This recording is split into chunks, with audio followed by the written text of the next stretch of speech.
3. Selamat pagi untuk kita semua. Terima kasih atas waktu dan kesempatan yang diberikan kepada kelompok kami. Di sini kami dari kelompok 14 akan mempresentasikan hasil diskusi kami tentang perlindungan usaha. Baik, selanjutnya perkenalkan diri. Perkenalkan, nama saya Disnayanti. Nama saya Francis Frisera. Nama saya Dudus Brina. Nama saya Adriana Fianisiran. Nama saya dari sekolah. Baik, untuk tidak memperpanjang waktu, saya langsung menjelaskan pengertian dari perlindungan usaha. Baik, perlindungan usaha di sini adalah suatu perbuatan menjaga, merawat, serta mempertahankan suatu kegiatan dengan mengarahkan tenaga, pikiran, dan pekerjaan untuk mencapai suatu tujuan. Selanjutnya pemateri kedua. Yang berikut kita membahas tentang risiko. Jadi yang pertama, teman saya sudah menjelaskan tentang perlindungan usaha ini. Tujuan dari perlindungan usaha ini adalah, maknanya adalah kita meminimalkan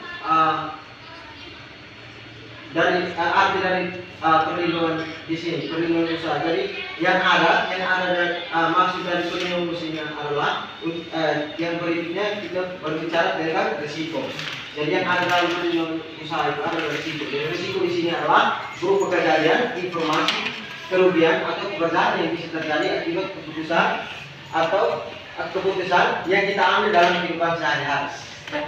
Yang berikut kita akan lihat tentang jenis-jenis risiko. Jadi yang pertama ada 3. Yang pertama risiko teknis atau kerugian. Risiko ini terjadi akibat kurang mempunyai manajer atau wirausaha dalam mengambil keputusan risiko yang terjadi berhubungan. Jadi risiko-risiko yang ada di sini, risiko teknis ini, yang termasuk risiko teknis ini ada beberapa poin. Yang pertama, biaya produksi yang tinggi.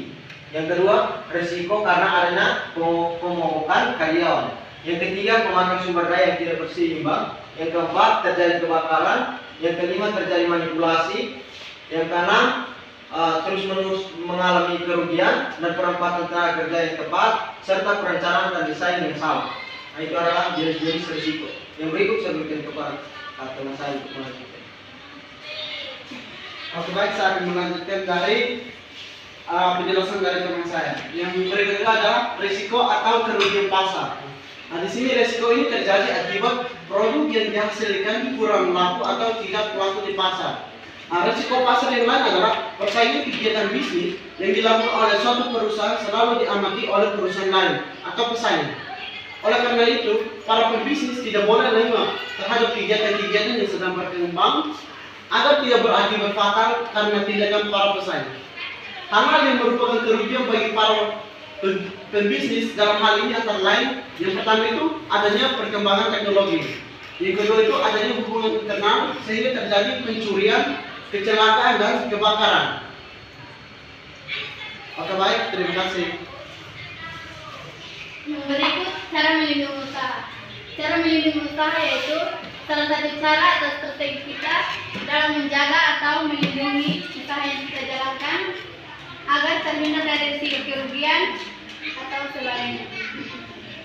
Maka hal yang kita lakukan yaitu meminimalkan risiko tersebut agar dapat terhindar dari risiko kerugian atau sebagainya. Sehingga untuk dapat meminimalkan risiko tersebut agar tidak menyebabkan sesuatu hal yang tidak kita inginkan terhadap usaha yang kita jalankan, baik jiwa maupun harta yang terkandung dalamnya, maka kita perlu memberikan payung perlindungan. Payung ini akan mampu menggantikan secara maksimal atas risiko kerugian yang akan diderita. Payung yang digunakan untuk melindungi usaha dapat dilakukan dengan berbagai cara berikut. Yang pertama, menetapkan prosedur dan tata tertib kerja. Yang kedua, menyediakan alat pengaman. Yang ketiga, meminta pertanggungan perusahaan asuransi.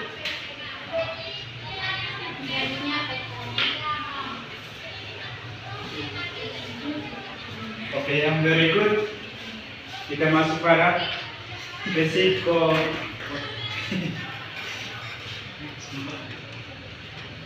Ya, kita masuk pada slide berikut adalah menghindari risiko.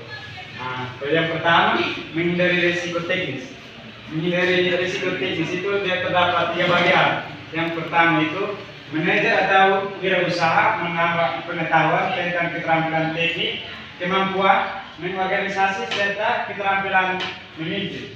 Yang kedua, membuat strategi yang terarah untuk masa depan, antara lain strategi korupsi, strategi keuangan, strategi sumber daya manusia, serta strategi pemasaran dan kemenangan.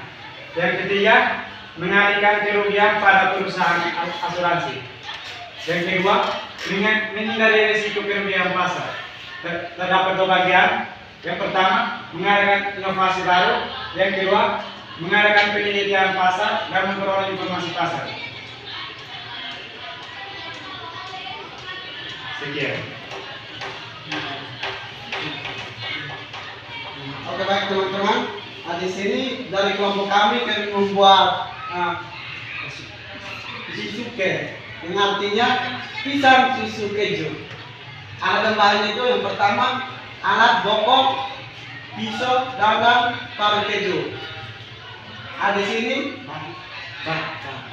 bahannya itu pisang, keju, pewarna makanan, mika, susu coklat, dan yang terakhir itu air.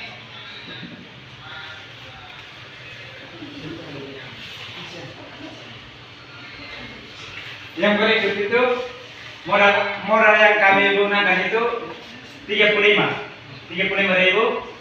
Terus pengeluarannya itu 33.000. Tisu yang terjual itu terdapat 16 mika. Jual per mika 3.000. Jadi totalnya itu angka 8.000. Jadi laba yang kami peroleh itu 15.000. Sekian dan terima kasih. Baik, inilah hasil presentasi dari kelompok kami. Sekian dan terima kasih.